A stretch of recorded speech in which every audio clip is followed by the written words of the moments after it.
الحمد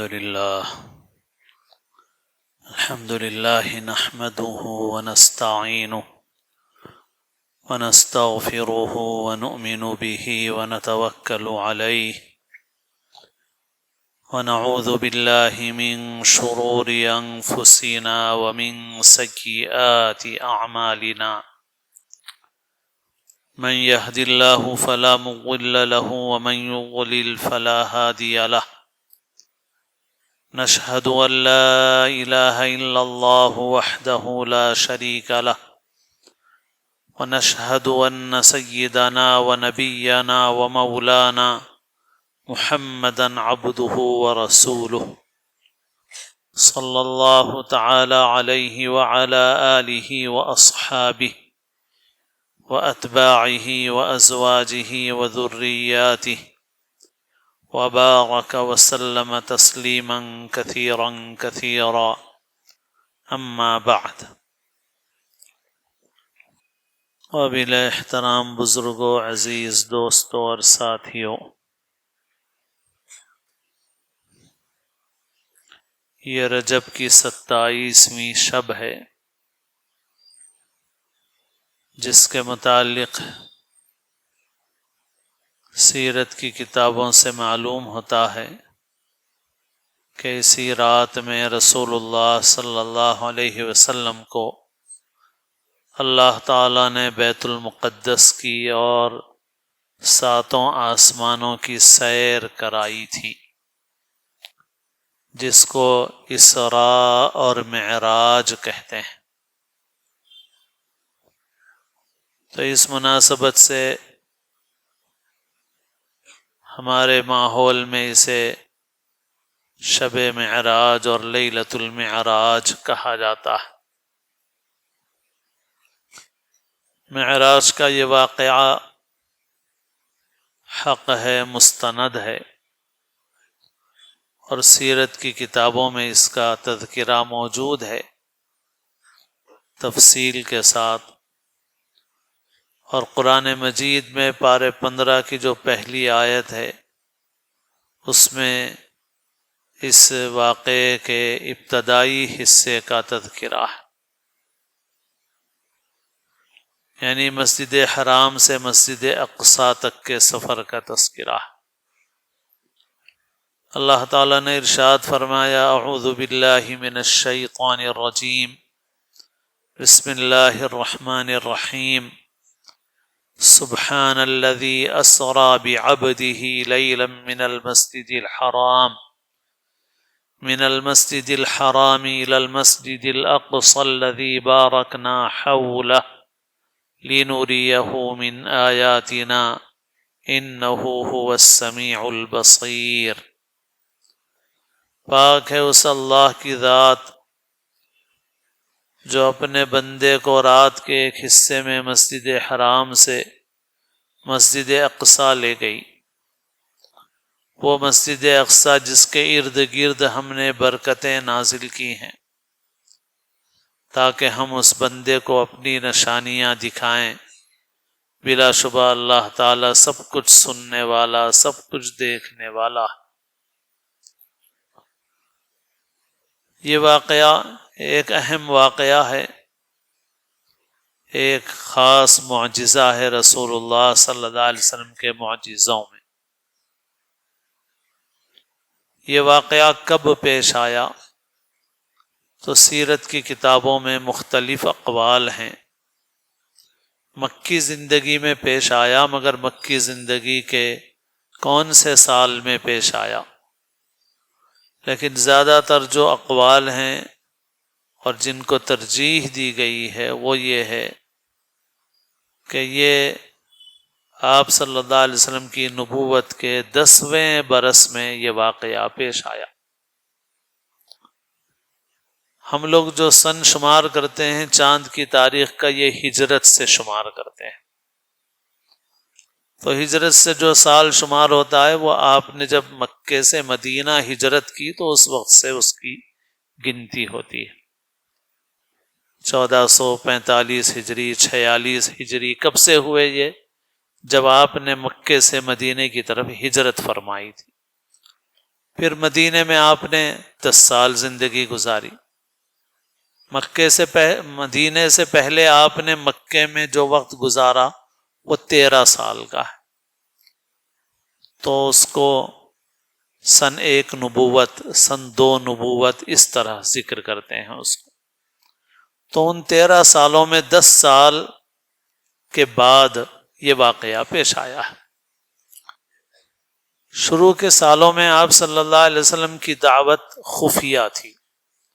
خفیہ کا مطلب اتنی خفیہ بھی نہیں تھی کہ کسی کو گنسن نہ لگی ہو، لیکن آپ علی الاعلان دعوت نہیں دیتے تھے. آپ کی بات سن کر کے سب سے پہلے مردوں میں حضرت ابوبکر صدیق رضی اللہ عنہ ایمان لائے، عورتوں میں حضرت خدیجہ ایمان لائیں، گھر میں جو غلام تھے حضرت زید بن حارثہ وہ ایمان لائے، گھر میں جو بچہ تھا یعنی حضرت علی مرتضیٰ رضی اللہ تعالیٰ عنہ وہ ایمان لائے. پھر حضرت ابوبکر صدیق رضی اللہ عنہ خاص لوگوں کو دین کی بات پہنچاتے رہے اور ان کو حضور کی خدمت میں لاتے رہے، تو ان لوگوں نے اس پیغام حق کو قبول کیا. حضرت عثمان رضی اللہ تعالیٰ عنہ وہ بھی اسی طرح کی محنت فرماتے تھے، وہ بھی اسلام میں داخل ہوئے. غرض یہ کہ خاص لوگوں کی ایک جماعت داخل ہو رہی تھی. مکے والوں کو بھی لگ رہا تھا کہ کچھ اس طرح کی باتیں ہو رہی ہیں، لیکن چونکہ آپ نے کھلم کھلا علانیہ دعوت نہیں دی تھی، اس وجہ سے کوئی رد عمل اور ریئیکشن نہیں شروع ہوا تھا.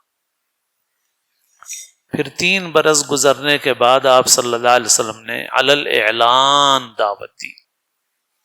اللہ تعالیٰ کا حکم ہوا فاصدع بما تؤمر، جس چیز کا آپ کو حکم دیا جا رہا ہے کھل کر اس کا اعلان فرما دیجیے. تو آپ نے کوہ صفا پر چڑھ کر اعلان فرمایا، لوگوں کو جمع کر کے، یا ایھا الناس قولوا لا الہ الا اللہ تفلحوا، اے لوگو لا الہ الا اللہ کہو، فلاح پاؤ گے، کامیاب ہو جاؤ گے. تو جب آپ نے علانیہ دعوت دی تو پھر ری ایکشن اور رد عمل شروع ہوا، اور مکے والوں نے آپ کو برا بھلا کہنا شروع کیا، آپ کو پتھر مارنے شروع کیے جب موقع ملا، اور آپ کے صحابہ کو ستانا شروع کیا جو ایمان لاتے تھے. خاص طور پر ان میں جو کمزور تھے یعنی غلام تھے، حضرت بلال تھے، حضرت خباب تھے، حضرت یاسر، حضرت عمار، حضرت سمیہ، غلام تھے یہ، تو ان کو ستاتے تھے سب سے زیادہ. اور جو ذرا خاندانی لوگ تھے ان کو بھی خاندان کے لوگ ستاتے تھے، کیونکہ دوسرا ہمت نہیں کرتا تھا مگر خود گھر کے لوگ ستاتے تھے. اور بہرحال ظلم و ستم کا ایک سلسلہ تھا جو اس مکی زندگی میں چل رہا تھا. حالات اتنے تنگ ہوئے کہ وطن چھوڑنے کی بات سوچی جانے لگی، اور چنانچہ مدینے کی طرف ہجرت بعد میں ہوئی. پہلی ہجرت ہوئی تھی حبشہ کی طرف. چنانچہ کچھ مسلمان ہجرت کر کے حبشہ چلے گئے، وطن چھوڑ کے. حبشہ جو قریب میں افریقہ کے بر اعظم میں ایک ملک تھا، اور وہاں کا بادشاہ نجاشی تھا جو عیسائی تھا اور انصاف پسند عادل بادشاہ تھا. تو وہاں پر امن و امان کی امید سے کچھ صحابہ وہاں چلے گئے تھے، مرد بھی تھے، عورتیں بھی تھیں. پھر وہ واپس آئے. بہرحال حالات ایسے تنگ تھے، اور سخت اور تنگ حالات میں آپ برابر دعوت کا کام کیے جا رہے تھے. اور اس سارے آزمائشی مرحلے میں آپ کا ساتھ دینے والوں میں سب سے پہلے آپ کی زوجہ مطہرہ حضرت خدیجۃ الکبریٰ رضی اللہ تعالی عنہا تھی، جو حضور سے عمر میں بڑی تھیں مگر بہت اونچے خاندان کی، اونچے اخلاق کی خاتون تھیں. دنیا کی خواتین میں بہترین خواتین میں حضرت خدیجہ رضی اللہ تعالی عنہ. حضرت خدیجہ رضی اللہ تعالی عنہ چونکہ آپ کی پوری زندگی سے واقف تھیں.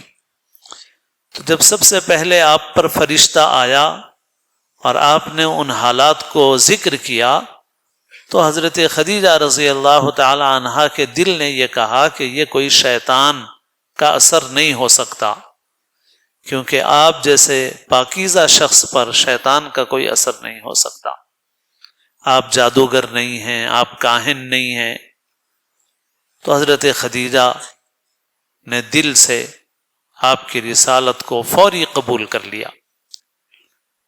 پھر اس کے بعد وہ آپ کا ساتھ دیتی رہی. حضرت خدیجہ کو اللہ نے مال دیا تھا، اور عربوں میں اگر جو اچھے خاندان کی عورتیں ہوتی تھیں ان کا مال ان کا اپنا ہوتا تھا، ایسا نہیں کہ شوہر جو چاہے لے لے اس میں سے.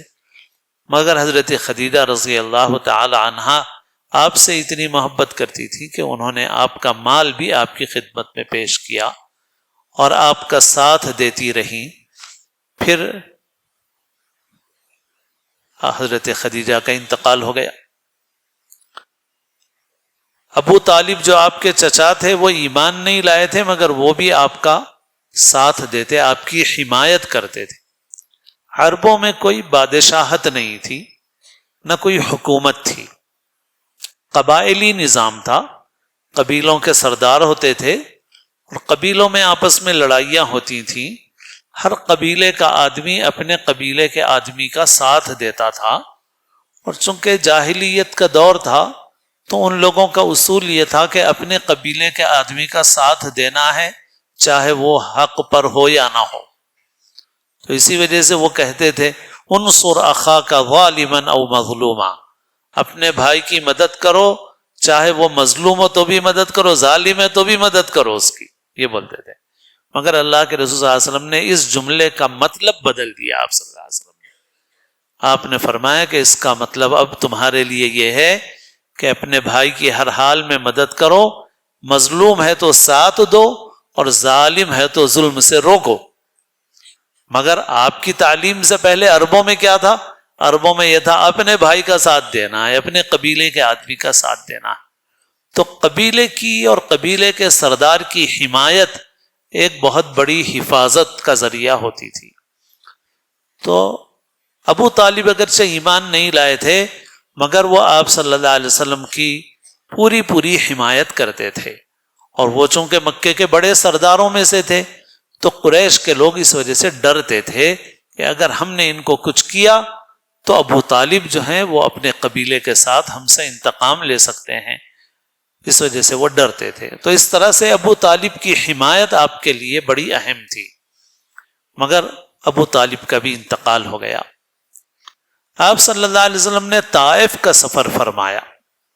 جب مکے والوں کو دعوت دیتے رہے مگر مکے میں کوئی بڑی تعداد اسلام میں داخل نہیں ہوئی. غلام داخل ہوئے اور اچھے لوگ بھی داخل ہوئے، مگر ان کی تعداد اتنی نہیں تھی کہ ان کے پاس کوئی زور و طاقت ہو، جس کی وجہ سے وہ دبائے جاتے تھے، پستے تھے.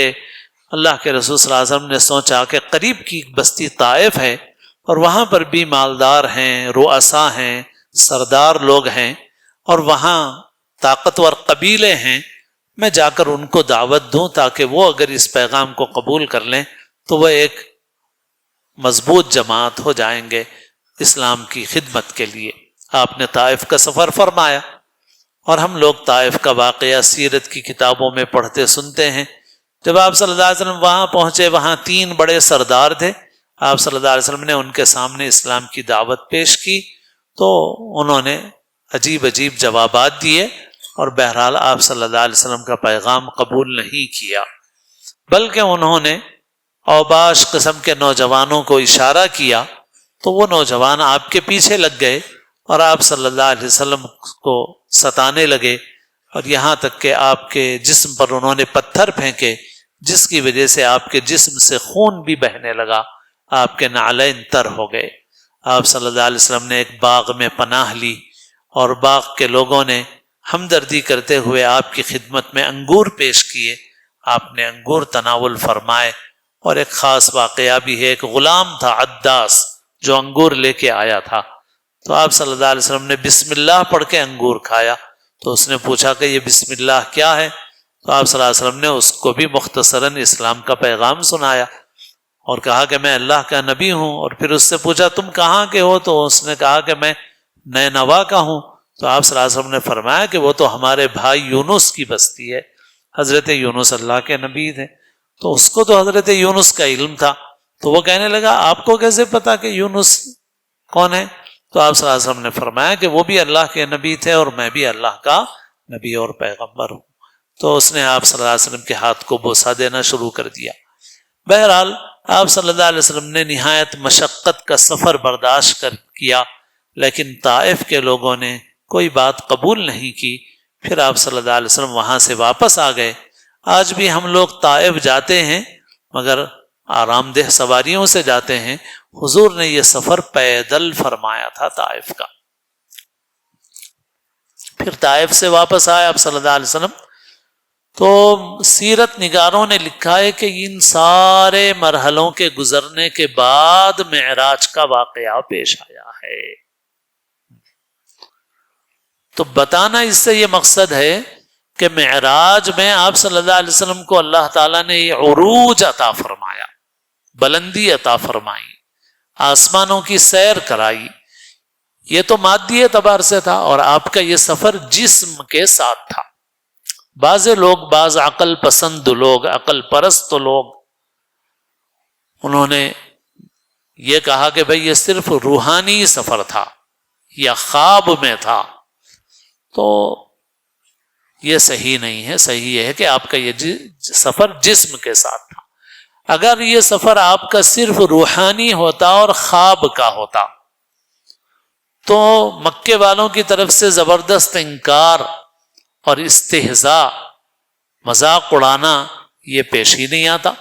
کیونکہ خواب میں تو میں اور آپ بھی کوئی خواب دیکھ سکتے ہیں، اور خواب دیکھ کے ہم بتا سکتے ہیں کہ بھئی رات میں نے خواب دیکھا اور میں خواب میں بیت المقدس گیا تھا اور بیت المقدس سے میں آسمان پہ گیا تھا. تو کوئی بھی یہ نہیں بولے گا کہ بھئی یہ تو عجیب و غریب بات ہے، نہیں بولے گا نا کوئی. ہم جیسا آدمی بھی اگر یہ بولے کہ بھئی میں نے رات میں خواب دیکھا ہے اور میں خواب میں بیت المقدس گیا تھا اور بیت المقدس سے آسمان پہ گیا تھا، آسمان سے واپس آ گیا، تو آدمی تو خواب میں بہت کچھ دیکھ سکتا ہے. اس پر اتنا انکار اور استہزاء کیوں پیش آتا؟ ایسی تکذیب کیوں کی جاتی ہے آپ صلی اللہ علیہ وسلم کی؟ معلوم ہوا کہ آپ کا یہ سفر صرف روحانی اور خواب کا نہیں تھا، بلکہ آپ کا یہ سفر جسم مبارک کے ساتھ، جسم اطہر کے ساتھ تھا.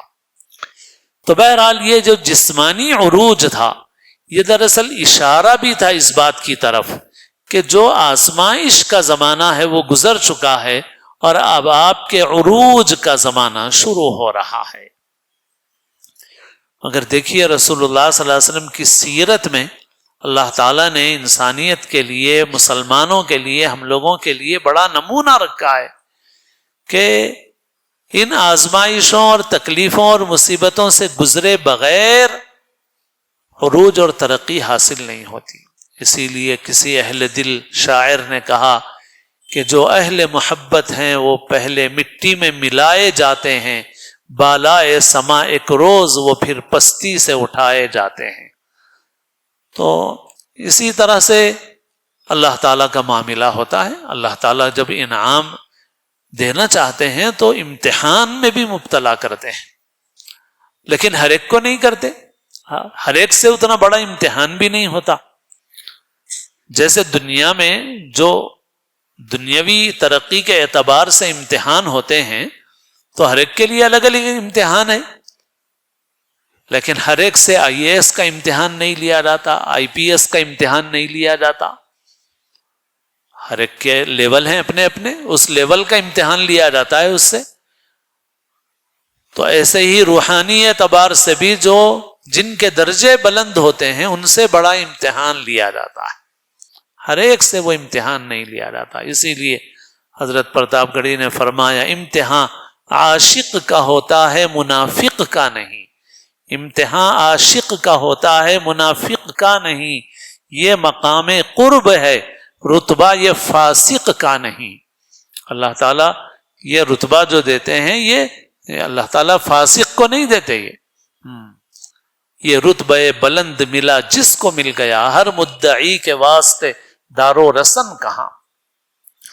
اسی لیے حدیث میں فرمایا آپ صلی اللہ علیہ وسلم نے، ان اشد الناس بلاء الانبیاء ثم الامثل فالامثل، کہ لوگوں میں سب سے زیادہ سخت امتحان اور آزمائش جو ہوتی ہے وہ انبیاء کی ہوتی ہے، پھر جو ان سے قریب ہوتا ہے، پھر جو ان سے قریب ہوتا ہے۔ اسی لیے اہل ایمان کی بھی آزمائش ہوتی ہے، اسی لیے اہل ایمان سے بھی کہا گیا، احسب الناس ان يتركوا ان يقولوا آمنا وهم لا يفتنون، کیا لوگوں نے یہ خیال کر لیا ہے کہ صرف زبان سے بول دیں گے ہم ایمان لائے اور ان کو آزمایا نہیں جائے گا؟ فتنہ کا جو لفظ ہے، انما اموالکم واولادکم فتنہ، تمہارے مال تمہاری اولاد فتنہ ہے، یعنی امتحان ہے۔ تو لا یفتنون، فتنے میں یعنی امتحان میں نہیں ڈالے جائیں گے، امتحان میں ڈالے جائیں گے۔ اہل ایمان کو بھی آزمایا جائے گا۔ اللہ کے رسول صلی اللہ علیہ وسلم، صحابہ کرام بہت تکلیفیں مشقتیں اٹھاتے تھے، خدا کے راستے میں انہوں نے شہادتیں پائی ہیں، اپنی جان قربان کی، اپنا مال قربان کیا، اور اللہ کے رسول صلی اللہ علیہ وسلم ان کو تسلی دیتے تھے اور ان کو یہ بھی فرماتے تھے کہ تم سے پہلے تو کچھ ایسے بھی لوگ گزرے ہیں کہ جن کے بدن کو آروں سے کاٹ دیا گیا مگر پھر بھی انہوں نے اپنے ایمان کو نہیں چھوڑا۔ اور پھر صحابہ بھی ایسے تھے، اور اس امت میں بہت نمونے ہیں ایسے، پچھلی امتوں میں بھی ہے۔ سورہ والسماء ذات البروج، اس میں بھی تذکرہ اصحاب الاخدود کا ہے، کہ کچھ ایسے لوگوں کا تذکرہ ہے کہ جن کو دہکتی ہوئی آگ میں ڈال دیا گیا مگر انہوں نے اپنے ایمان کو نہیں چھوڑا۔ تو اہل ایمان کی بھی آزمائش ہوتی ہے، امتحان ہوتا ہے۔ تو دنیا کے اعتبار سے سربلندی ہو یا آخرت کے اعتبار سے ترقی ہو، امتحان کے بعد ہی انعام ملتا ہے۔ اگر اس کے بغیر انعام کے کوئی حقدار تھے تو سب سے زیادہ محمد رسول اللہ صلی اللہ علیہ وسلم حقدار تھے، کیونکہ وہ اشرف الانبیاء ہیں، اشرف الخلائق ہیں، ساری مخلوق میں افضل و اشرف ہیں۔ تو اگر سب سے زیادہ کوئی حقدار تھے تو حضور حقدار تھے۔ اور ایسا نہیں ہوا کہ پہلے ہی دن فرشتے نازل ہو گئے، نصرت آ گئی، بڑی قربانیوں کے بعد نصرت آئی۔ اسی لیے قرآن مجید میں فرمایا، مستهم البأساء والضراء وزلزلوا حتى يقول الرسول والذين آمنوا معه متى نصر الله، ان کو تکلیفیں پہنچی، دشمنوں سے تکلیفیں پہنچی، فقر و فاقہ پہنچا، اور ان کو ہلا دیا گیا، یہاں تک کہ پیغمبر اور جو پیغمبر کے ساتھ ایمان لائے ان کی زبانوں سے نکل گیا کہ آخر اللہ کی مدد کب آئے گی۔ اتنا آزمایا گیا ان کو۔ تو بہرحال آپ صلی اللہ علیہ وسلم کو یہ جو عروج ملا ہے معراج کی شکل میں، اس عروج سے پہلے اس ساری آزمائش سے اور سارے امتحان سے آپ کو گزارا گیا، اور یہ اشارہ تھا اس بات کی طرف کہ اب حالات پلٹنے والے ہیں۔ چنانچہ پھر اس کے بعد کے ایسا نہیں ہوا کہ ایک دن دو دن میں ہو جائے۔ حضرت موسیٰ علیہ السلام نے بد دعا کی، قرآن مجید میں ہے، فرعون کی بہت زبردست طاقت تھی، اتنی طاقت تھی کہ بنی اسرائیل جو صدیوں سے ظلم سہ رہے تھے وہ اتنے ڈرے ہوئے تھے بنی اسرائیل کہ ان کو یقین ہی نہیں ہو سکتا تھا کہ فرعون کبھی شکست کھا سکتا ہے، فرعون کے ڈوبنے کا بھی یقین نہیں ہو سکتا تھا ان کو۔ اسی لیے اللہ تعالیٰ نے ان کو دکھایا، جو فرعون کا جسم اللہ نے دریا سے نکال کے ڈالا ساحل پہ، وہ اسی لیے ڈالا کہ اگر فرعون کی لاش نہ دیکھتے بنی اسرائیل تو شاید بنی اسرائیل کو یقین نہیں آتا تھا کہ فرعون ڈوب گیا۔ تو اپنے زمانے کے اعتبار سے وہ تھا طاقتور، اس کی طاقت ایسی تھی کہ کوئی سوچ نہیں سکتا تھا کہ وہ شکست کھا سکتا ہے، مگر اللہ تعالیٰ نے اسے ڈبو دیا۔ مگر اس سے پہلے بنی اسرائیل کو بھی امتحان میں، آزمائش میں ڈالا گیا، گزارا گیا بہت امتحانات سے۔ پھر اس کے بعد اللہ کی مدد آئی۔ بہت کچھ ظلم سہنا پڑا، قربانیاں دینا پڑا، پھر آئی اللہ کی مدد۔ تو بہرحال یہ اللہ کا نظام ہے۔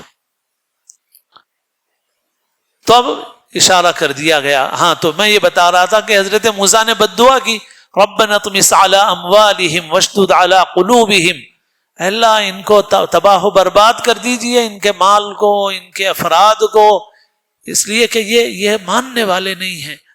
تو اللہ تعالیٰ نے فرمایا قد اجیبت دعوتکما فاستقیما، اے موسیٰ اور اے ہارون تم دونوں کی دعا قبول کر لی گئی۔ مگر مفسرین کہتے ہیں کہ اس دعا کی قبولیت کی اطلاع کے 40 سال کے بعد فرعون ڈوبا ہے، 40 برس کے بعد یہ بتا دیا گیا تھا کہ دعا قبول ہو گئی تمہاری، اب تم سربلند رہو گے، زمین کا اختیار و اقتدار تم کو ملے گا، فرعون کا اقتدار ختم ہوگا۔ مگر یہ بولنے کے بعد 40 سال گزرے، اس کے بعد جا کے وہ نتیجہ ظاہر ہوا۔ تو یہ اللہ تعالیٰ کا نظام ہے۔ دنیا میں ایسا نہیں ہوتا کہ بس یوں کھڑے کھڑے سب کچھ ہو جایا کرے، ایسا نہیں ہوتا۔ معجزے کے طور پہ، کرامت کے طور پہ کبھی کوئی غیر معمولی چیز ظاہر کی جاتی ہے، مگر دنیا کا نظام معجزوں سے نہیں چلتا ہے خالی۔ معجزات حق ہیں، کرامات حق ہیں، مگر دنیا کا نظام تو ویسا نہیں چلے گا۔ دنیا کا نظام تو اسباب والی محنت کے ساتھ چلے گا۔ اسی لیے اسلام میں یہ اعتدال ہے کہ اللہ پر یقین، اللہ سے تعلق، اللہ پر توکل، اور پھر اسباب والی محنت بھی لازمی ہے۔ اگر محنت لازمی نہ ہوتی تو پھر حضور سے کیوں کروائی جاتی بھائی؟ چلو ٹھیک ہے، یہ گزر گئے 10 سال اور اب تو معراج ہو گئی، اور اب تو چٹکیوں میں مکہ فتح ہو جاتا، مدینہ فتح ہو جاتا، عرب فتح ہو جاتا۔ نہیں، اب مزید مرحلے باقی ہیں۔ پھر مکے میں اور 2-3 سال گزرتے ہیں، رات کے اندھیرے میں مدینے کے کچھ لوگ 10-12 آدمی بیعت ہوتے ہیں چھپ کر کے ایک وادی میں۔ ابھی بھی ڈر ہے، اندیشے ہیں، ایسے اندیشے ہیں کہ ختم کر دیا جائے۔ 10-12 آدمی چھپ کر کے حضور کے ہاتھ پہ بیعت کرتے ہیں کہ ہم ایمان قبول کرتے ہیں۔ پھر 1 سال گزرتا ہے، پھر اگلا سال حج کا آتا ہے، تو پھر ایک تعداد، بڑی تعداد ہوتی ہے 70-80 لوگوں کی، وہ آتی ہے، اور وہ بھی رات کے اندھیرے میں ایک گھاٹی میں چھپ کر کے حضور کے ہاتھ پہ بیعت کرتے ہیں۔ ابھی بھی جب مینا جاتے ہیں تو مینا کے میں داخل ہونے سے پہلے راستے میں مسجد بنی ہوئی ہے، ابھی تک بھی باقی رکھا گیا اس کو، جب وہ جگہ جہاں پر بیعت ہوئی تھی، بیعت عقبہ ہوئی تھی۔ تو اور ان لوگوں نے پھر حضور کو دعوت دی کہ آپ مدینہ آئیں۔ مدینے کا نام اس وقت تھا یثرب۔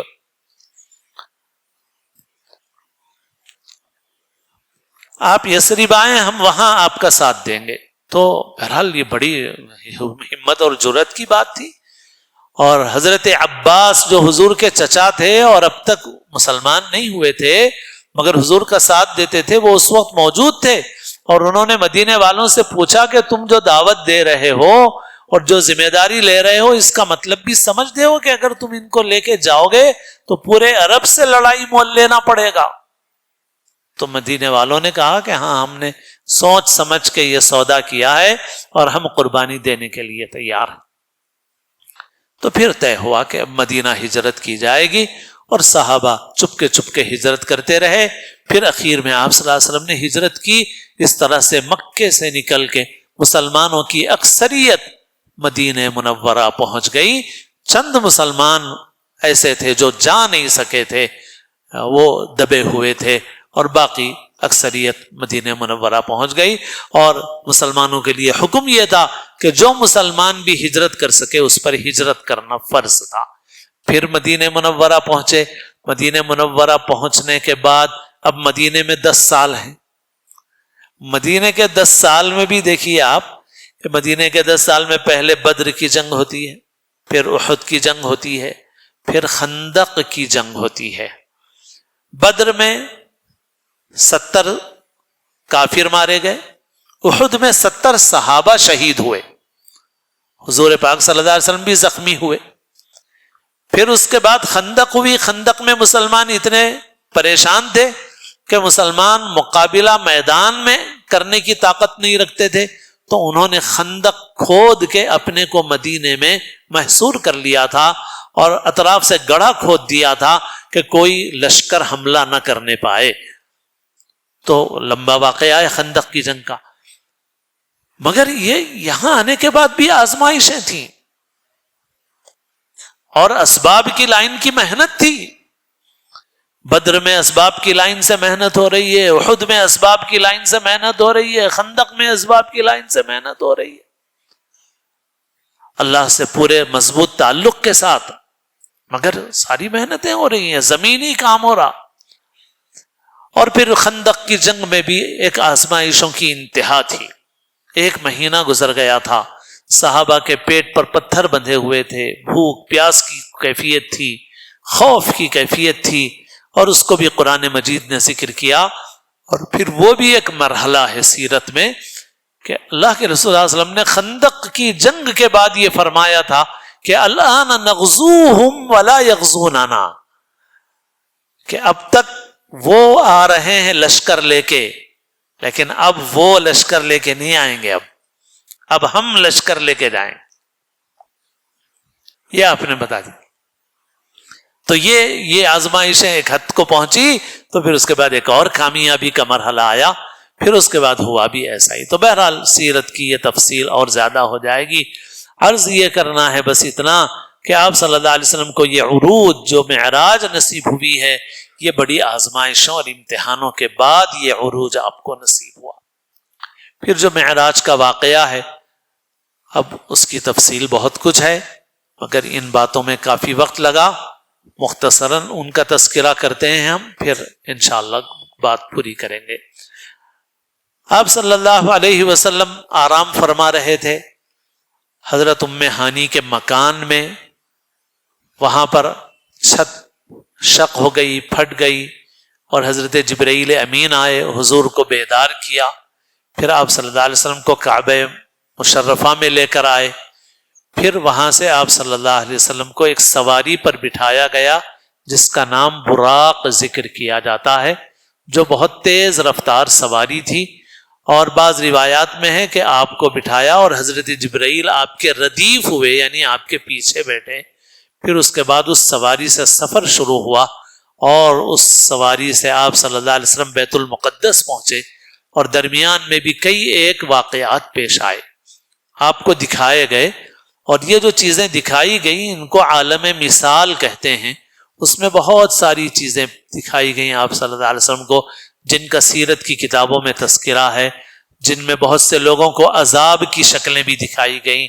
ایسے ہی حضرت موسیٰ علیہ السلام کی قبر پر سے گزر ہوا، تو آپ صلی اللہ علیہ وسلم نے یہ دیکھا حضرت موسیٰ کو کہ وہ اپنی قبر میں کھڑے نماز پڑھ رہے ہیں، یہ بھی آپ کو دکھایا گیا، یہ بھی حدیث میں موجود ہے۔ بہرحال آپ درمیان میں بھی اللہ کی بہت سی نشانیوں کو دیکھتے ہوئے بیت المقدس پہنچے۔ بیت المقدس پہنچنے کے بعد براق کو ایک چٹان کے سوراخ سے باندھا گیا، اور وہ سوراخ کہا جاتا ہے کہ اب بھی موجود ہے۔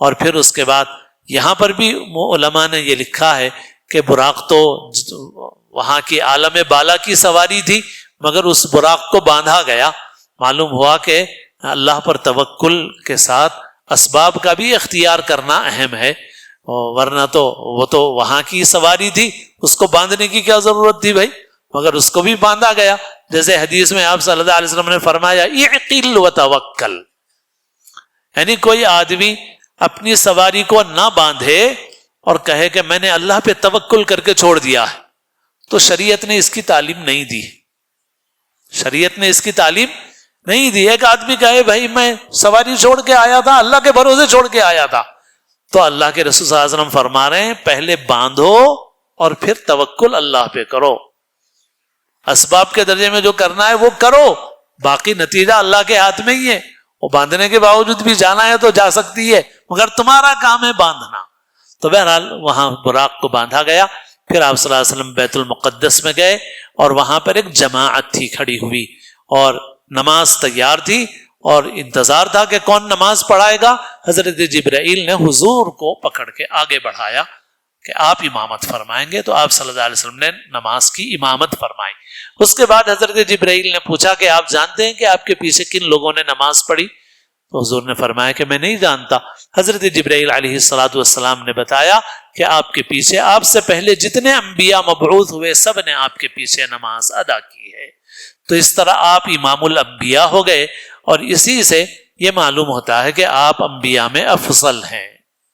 پھر آپ صلی اللہ علیہ وسلم کو وہاں سے آسمان پر لے جایا گیا. سیرت کی کتابوں سے معلوم ہوتا ہے کہ وہاں سے ایک سیڑھی کے ذریعے سے لے جایا گیا اور اس ذریعے سے آپ پہنچے. پہلے آسمان پر حضرت آدم سے ملاقات ہوئی اور درمیانی آسمانوں پر اور انبیاء کرام سے ملاقاتیں ہوئی اور 7ویں آسمان پر پہنچنے پر حضرت ابراہیم علیہ الصلوۃ والسلام سے ملاقات ہوئی اور 7ویں آسمان پر بیت اللہ کے مقابل ایک بیت ہے بیت المعمور اور فرشتے اس کا طواف کرتے ہیں. حضرت ابراہیم وہاں ٹیک لگا کر بیٹھے ہوئے تھے. آپ صلی اللہ علیہ وسلم کی حضرت ابراہیم سے ملاقات ہوئی. پھر اس کے بعد آپ مقام سدرۃ المنتہا تک پہنچے اور پھر اس کے آگے آپ صلی اللہ علیہ وسلم پہنچے.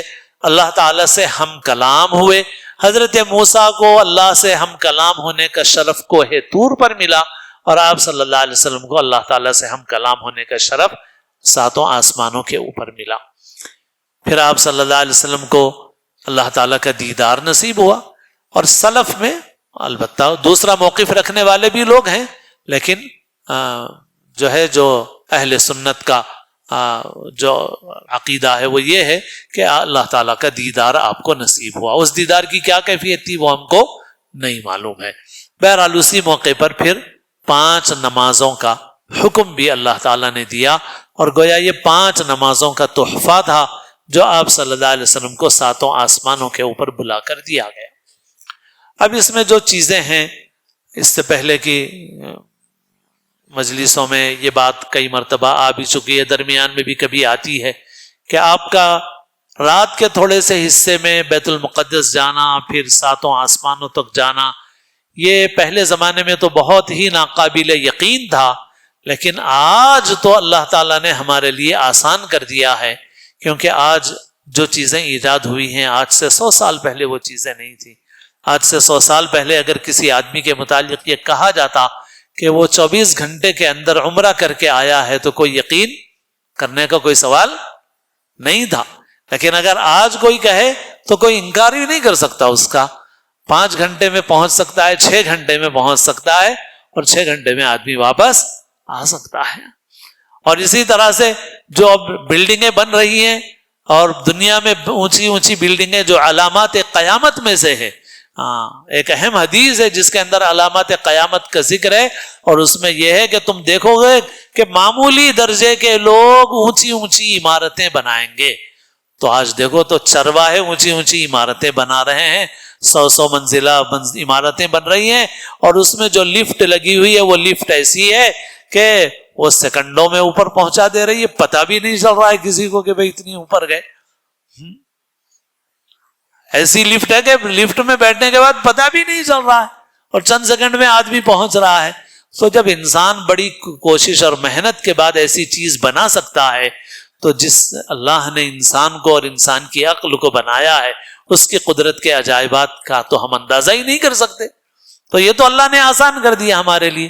ایسے ہی آپ کے سفر معراج سے پہلے آپ کا شق صدر بھی ہوا, آپ کا سینہ چاک کیا گیا, دل نکالا گیا, دھویا گیا, پھر رکھا گیا. بچپن میں بھی یہ واقعہ پیش آیا, 4 مرتبہ اہل سیرت کہتے ہیں کہ یہ واقعہ پیش آیا. تو وہ بھی آج عجیب نہیں رہا. آج اوپن ہارٹ سرجری اتنی عام ہو گئی ہے, اللہ نے ہمارے لیے آسان کر دیا. کیونکہ آج سے 100 سال 200 سال پہلے جو لوگ ایمان لائے وہ کتنے ہمارے مقابلے میں کتنے پکے مسلمان ہیں, غور کیجیے آپ.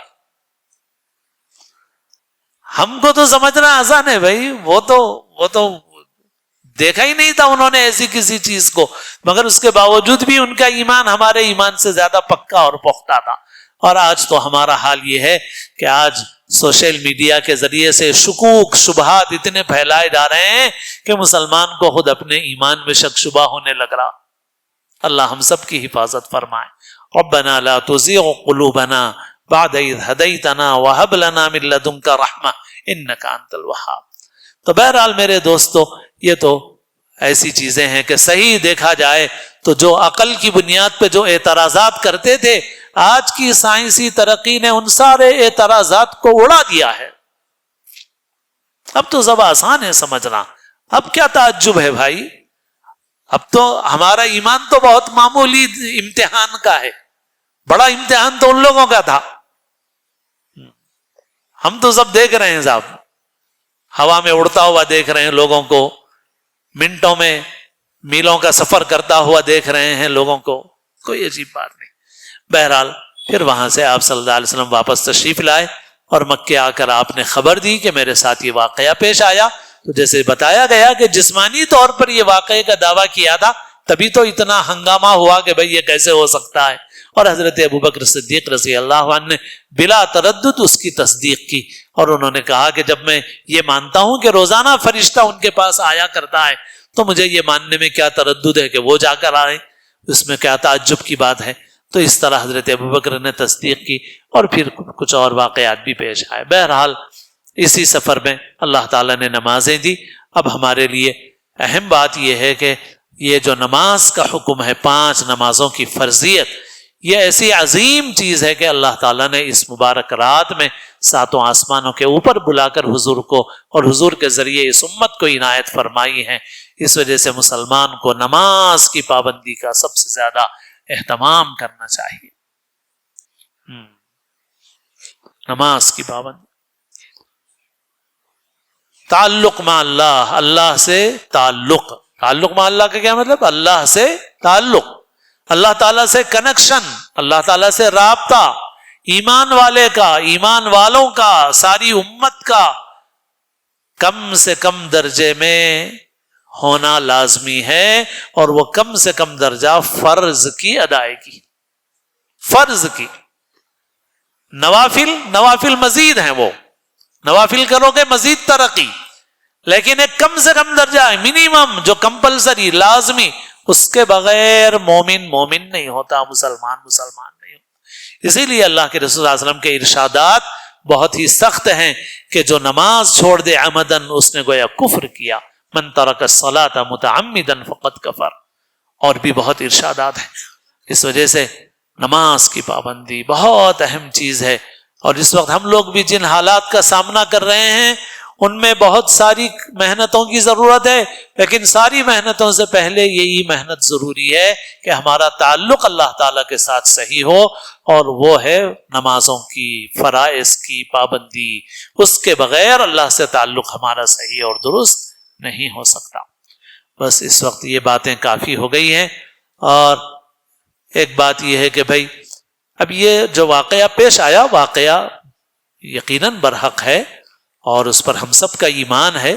باقی اس 27ویں شب کو، جیسے ہم نے عرض کیا کہ بھئی یہ مکی زندگی کے 10ویں سال پیش آیا، تو اس کے بعد مکے میں 2 یا 3 سال گزرے کم از کم، پھر مدینے میں 10 سال گزرے، پھر خلافت راشدہ کے 30 سال گزرے، صحابہ کا دور دیکھا جائے تو 100 سال گزرے. تو یہ 100 سال سے زیادہ کے عرصے میں، بلکہ اس کے بعد کے زمانے میں بھی امت کے اندر کوئی تذکرہ نہیں ملتا اس کا کہ 27ویں شب کو جاگ کر عبادت کرنے کا اہتمام کیا گیا ہو. صحابہ کرام نے نہیں کیا کبھی. واقعہ برحق ہے بالکل، لیکن ہر سال جب 27ویں شب آتی تھی تو کیا ایسا ہوتا تھا کہ بھئی یہ آج شب معراج ہے، آج جاگنا ہے، پوری رات عبادت کرنا ہے؟ یوں ان کا راتوں میں عبادت کا اہتمام تھا، وہ ایک مستقل معمول تھا ان کا. باقی یہ ہے کہ آج اس رات کی وجہ سے ایسا کوئی ثبوت ہم کو نہیں ملتا ہے. صرف صحابہ کا دور بھی اگر لے لیا جائے تو 100 سال سے زیادہ کا عرصہ ہے. اس 100 سال کے عرصے میں ایک مثال بھی ہم کو نہیں ملتی ہے. پھر اس کے بعد جو خیر القرون کا تابعین، طب تابعین کا دور ہے، اس میں بھی ہم کو کوئی مثال ایسی نہیں ملتی ہے. اس وجہ سے کوئی ایسی فضیلت احادیث کے اندر نہیں ہے. باقی یہ ہے کہ آدمی اس رات میں خاص طور پر فرائض کی پابندی کا عزم و ارادہ کرے، خاص طور پر فجر کی نماز کی پابندی کا ارادہ کرے۔ حدیث میں ہے کہ جو شخص عشاء جماعت کے ساتھ اور فجر جماعت کے ساتھ پڑھتا ہے اس کو پوری رات کی عبادت کا ثواب اللہ تعالیٰ عطا فرماتے ہیں۔ تو نمازوں کی پابندی کا اہتمام کریں۔ اور شب برات ہے، آنے والی ہے، تو شب برات میں عبادت کا اہتمام ثابت ہے۔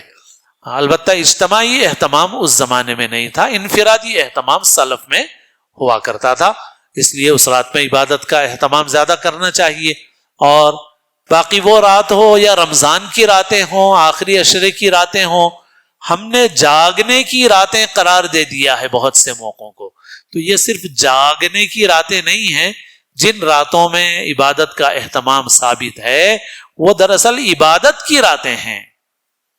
عبادت کے ساتھ جتنا جاگ سکے جاگ لے آدمی، اور نہ جاگ سکے تو سو جائے، کوئی گناہ نہیں ہے۔ لیکن ہم نے چونکہ جاگنے کی رات سمجھ لیا ہے تو اس وجہ سے ہمارے غیر مسلم بھائی بھی ایک آدھ رات گزارتے ہیں ایسی جو جاگنے کی ہوتی ہے کہ پوری رات جاگو، تو ہم لوگ بھی جاگ رہے ہیں۔ لہٰذا ہمارے بہت سے نوجوان اور مسلمانوں کی آبادی کا ایک بڑا حصہ ایسا ہے جو اس پوری رات کو بہت ساری خرافات میں صرف کر رہا ہے، بہت ساری خرافات میں صرف کر رہا ہے۔ اب ان چیزوں کا آپ کو علم ہے ہی ہے۔ شب برات آتی ہے تو حکومت، پولیس والے سرکولر جاری کرتے ہیں کہ بھائی فلائی اوور بند ہے، کیونکہ بچے جائیں گے گاڑیوں کی ریس کریں گے وہاں پہ۔ تو بھائی یہ تو اپنے دین کو بدنام کرنے والی باتیں ہیں، ایسا کوئی عمل نہیں کرنا چاہیے۔ اور اب اخیر میں ایک بات یہ ہے کہ رمضان کا مبارک مہینہ آنے والا ہے۔ اللہ تعالی ہم سب کو اپنے فضل و کرم سے رمضان اور مقبول رمضان نصیب فرمائے۔ اللہ تعالی ہماری عمروں میں اللہ تعالی برکت دے اور ہمیں رمضان کے اعمال کی اللہ ہمیں توفیق عطا فرمائے۔ دیکھو بھائی، ایک بات جو وقتاً فوقتاً عرض کی جاتی ہے اور ماشاءاللہ بہت سے دوست ایک عرصے سے عمل بھی کر رہے ہیں، جو لوگ عمل نہیں کر رہے ہیں وہ آئندہ ارادہ کر لیں اور ہم لوگوں کے لیے بھی بات تازہ ہو جائے کہ بھئی دیکھو، رمضان کو ضائع ہونے سے بچانے کے لیے ایک تدبیر کے درجے میں ایک چیز یہ ہے کہ رمضان میں عید کے لیے جو کپڑے ہم خریدتے ہیں وہ رمضان آنے سے پہلے ہی کر لیں، رمضان آنے سے پہلے ہی اس کام سے فارغ ہو جائے۔ ابھی ایک مہینے کے اندر اندر کر لو اس کام کو۔ ویسے عید کے دن نئے کپڑے پہننا کوئی فرض واجب نہیں ہے، سنت کا درجہ بھی نہیں ہے اس کا، مگر ناجائز بھی نہیں ہے، پہنے تو کوئی گناہ بھی نہیں ہے۔ مگر مسئلہ یہ ہے کہ ایک جوڑے کے واسطے پورا رمضان خراب ہو جا رہا، خاص طور پر ہماری عورتوں کا۔ تو ہماری عورتوں کا ذہن بنانا ہے، آپ لوگوں کو جا کے ان کو بولنا ہے، پیسے نہیں ہے تو پیسوں کا انتظام کرنا ہے، پیسے دے دینا ہے کہ بھائی یہ پیسے لے لو، رمضان میں مت پوچھو، اب یہ پیسے لو، جاؤ جا کے جو کچھ شاپنگ کرنا ہے شاپنگ کر کے لا لو۔ اور یہ دیکھنے میں ایک دنیا کا کام معلوم ہوتا ہے، لیکن یہ ایک ایسی تدبیر ہے کہ فرض کرو کہ جس گھر میں لوگ رمضان کی شاپنگ سے رمضان آنے سے پہلے فارغ ہو جائیں تو آپ خود غور کیجئے کہ رمضان کا قیمتی وقت ان کا کتنا بچ جائے گا بازاروں سے، ورنہ پھر بازاروں کی فکریں رہیں گی۔ اور پھر بازاروں کا تو جو حال خاص طور پہ اخیر عشرے میں ہوتا ہے وہ تو آپ جانتے ہیں کہ بازار بھر جاتے ہیں، بلکہ جن مسجدوں میں شروع دنوں میں تراویح میں لوگ زیادہ رہتے ہیں اخیر دنوں میں کم ہو جاتے ہیں، حالانکہ رمضان میں سب سے قیمتی آخری عشرہ ہے، آخری عشرے میں جگہ نہیں ملنا چاہیے، کچھ کام تھے بھی تو پہلے عشرے میں کر لینا چاہیے، آخری عشرہ ایسا ہونا چاہیے آخری عشرے میں سب بند ہے بھائی، سب مسجدیں بھری ہوئی ہیں، ایسا ہونا ہے، مگر الٹا ہے، کیونکہ ہم کو رمضان کا صحیح شعور نہیں ہے۔ تو اس وجہ سے یہ اس ایک چیز پر خود بھی عمل کرنے کا ارادہ کریں اور دوسروں تک بھی اس بات کو پہنچائیں، اور بالخصوص جن کو اللہ نے مالی گنجائش دی ہو، جو لوگ انتظام کر سکتے ہوں، اور جیسے میں نے بتایا کہ جن کے پاس پہلے سے بہت اچھے کپڑے موجود ہیں، بعض لوگوں کے پاس اتنے اچھے ہیں پہلے سے کہ ان کو ڈیسائیڈ کرنے بھی دیر لگ رہی کون سا پہننا، اور مردوں سے زیادہ تو عورتوں میں ہیں، اتنے اچھے کپڑے ہیں کہ ان کو ڈیسائیڈ کرنے کے لیے فون کرنا پڑ رہا، رشتہ داروں کو فون کر کے پوچھنا پڑ رہا کہ آج کی تقریب میں کون سے کپڑے پہنوں۔ اور یہ فراوانی کچھ عرصے پہلے نہیں تھی. سچ پوچھیے آپ تو ہمارے بچپن میں بھی یہ فراوانی نہیں تھی، یہ مال کی یہ فراوانی نہیں تھی، ایسی نہیں تھی فراوانی. اتنے کپڑے نہیں تھے بھائی، اتنے نہیں. آج اللہ نے بہت کچھ دے دیا، تو اب جن کے پاس پہلے سے ہی بہت رکھے ہوئے ہیں تو ضروری بھی نہیں ہے. البتہ بچے ہیں، بچوں کو خوش کرنا اچھی چیز ہے، بچوں کے لیے فکر کر لو، بچوں کے لیے اہتمام کر لو. چھوٹے بچے ہیں، ان کا دل خوش کرنے کے لیے جو کچھ کرنا ہے اس کو رمضان آنے سے پہلے کر لو. اس بات پر خود بھی عمل کریں، دوسروں تک بھی اس بات کو پہنچائیں، چلائیں، تو انشاءاللہ ہمارا رمضان کا بہت سا وقت ضائع ہونے سے بچ جائے گا. اور پھر رمضان کا جو وقت ہے اس کو قدر سے گزارنے کی کوشش کریں، اپنے اوقات کو فارغ کریں، حسب ضرورت آرام کریں، حسب ضرورت کھائیں، اچھا کھائیں، بہت زیادہ نہ کھائیں. بس اچھا بھی کھانا ہے کیونکہ کمزور ہیں ہم لوگ، اچھا نہیں کھائے بھی تو عبادت نہیں کر سکتے. تو اچھا کھاؤ مگر ضرورت سے زیادہ مت کھاؤ، ضرورت کے بقدر آرام کرو. باقی سب سے بڑا عمل رمضان میں گناہ سے بچنے کا اہتمام، سب سے بڑا عمل گناہ سے بچنے کا اہتمام ہے. اپنے اوقات کو اس طرح سے محفوظ کرنا کہ ہمارا وقت کسی گناہ میں، اللہ کی نافرمانی میں، کسی نامناسب کام میں ہمارا وقت نہ لگے. بس یہ ہے اصل کام رمضان کا.